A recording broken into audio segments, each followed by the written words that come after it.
Has Geno Auiemma given up on the season? Oh man. If you heard this last press conference he did, the pregame prior to Texas, and there was no vision on it, it was just an audio transmission of the press conference. He sounds like a broken coach. There is no doubt about it. He was asked about the difficulties in trying to work out what his lineup is, and he went to the sort of analogy of, it's like a puzzle, but your best pieces or pieces of the puzzle are missing. So what I had in my mind and what we get put together are two different things. Well, let's put it this way. Like if somebody put a big puzzle on the floor in front of you and there were pieces missing, but they told you they're on the floor here somewhere, go find them. That's different than somebody throws a puzzle on the floor and goes, there's 2 or 3 pieces missing and they're not there. So now make a puzzle that looks like the one you want it to look like, and it won't. The rest of the season, it'll never look like the way I want it to look, or the way I envisioned that it would look, or that it would look like it needed to look at this point. So all we can do is just try to find what works that game, right? So the lineup that we have for Texas may not be the lineup we have for Ball State or for North Carolina or for Louisville, whoever the case may be. So we'll be constantly searching, and I don't think that'll stop until the season ends. Then he went down memory lane talking about the team he thought he had in June, and now the team that he has as his team once again has been ravaged by injuries.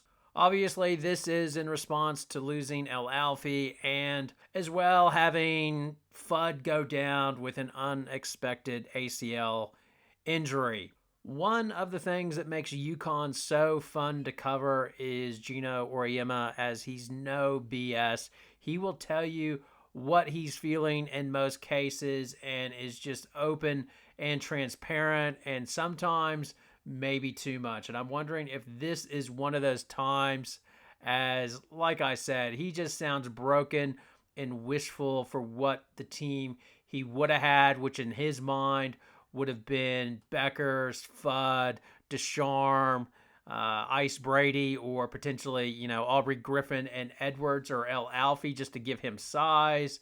And now he's depending on 4 freshmen that he does not know what he will get each night. He's still, Brady is consistently inconsistent. It sounds like Ashlyn Shade from his comments, she is just gripping too hard and wants to be the best player ever in 4 games. And it's just, she has the weight of the world on her shoulders, and he's constantly having to reassure her, hey, just do what you can do. And then Samuels doesn't know what he's going to get from her each night. Didn't say much about KK, but trying to depend on that and thinking you're going to go somewhere is a very difficult scenario, and he is just taking it game by game. And I think he knows he's about to go into a hornet's nest of Texas, who's big and at home, and sees himself looking at the 3rd loss early in the season and potentially falling out of the top 20. I would expect that some stage during the season you will get another injury rant from him about how these players came to UConn broken. He sort of hinted to that. Something that I think we've all been trying to address is what happens when these kids are in high school and how much they train and overtrain and lack of playing other sports. And, so, we've all talked about it with doctors and specialists and people who do this stuff. And I said, never in history have this many kids been so sheltered in terms of one sport, and that's it, all year round. There's no off season. I don't like it, but that's the world that they live in. In the offseason, which I really don't agree with. I've gone by the injuries one by one. Deschamps and her issues, who can stop her getting hit by elbows? Brady subluxing her patella. Again, just a bad luck injury. You can't prepare for that. And ACL injuries, well, hell, that happens. I mean, look at Notre Dame. Now, Notre Dame lost arguably their 2 best players, Miles and Citron. And you don't see their coach Ivy bitching and moaning about it. They have just gone on with business and got a tough win in Tennessee the other day. And it's all fine and good to whine and complain about woe is me and all the injuries we've had and blah, blah, blah, blah, blah. Which, again, I'm tormented by this because I love his open, honest transparency that he is tormented by it. But at the same time, injuries are part of sport. Everybody knows that. He knows that. And it's like, you have what you have, you make it work, and you shouldn't be going to the press and saying, oh, we're so broken from these injuries.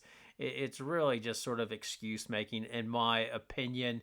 Everybody knows about the injury, so get on with it. Everybody knows you lost Fudd, but at the same time, it was always madness expecting that everybody was hoping that you would get a different result this year with Deschamps and Fudd. But if they have been so limited during their careers at UConn through injury, what was going to change about this season? So adjust, move on.